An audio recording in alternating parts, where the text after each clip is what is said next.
Jeshi la Polisi mkoa wa Tanga linamshikilia Hassan Mwakinyo miaka 29 mkazi wa Sahare jijini Tanga kwa tuhuma za kumjeruhi na kumshambulia Musa Ali ambaye ana miaka 21. Huyu ni mvuvi mkazi wa Sahare jijini Tanga.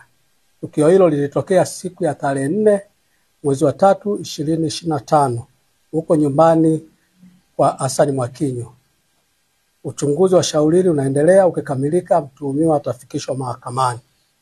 Jeshi la Polisi mkoa wa Tanga linatoa wito kwa wananchi kuendelea kutoa taarifa za uhalifu na wahalifu sambamba na kuacha kujichukulia vitendo viovu, hasa matukio ya kujichukulia sheria mikononi, kwani kufanya hivyo ni kosa la jinai. Kumekuwepo na tuhuma mbalimbali ambazo zinamtuhumu Hassan Mwakinyo kwamba amekuwa akifanya vitendo siku za nyuma.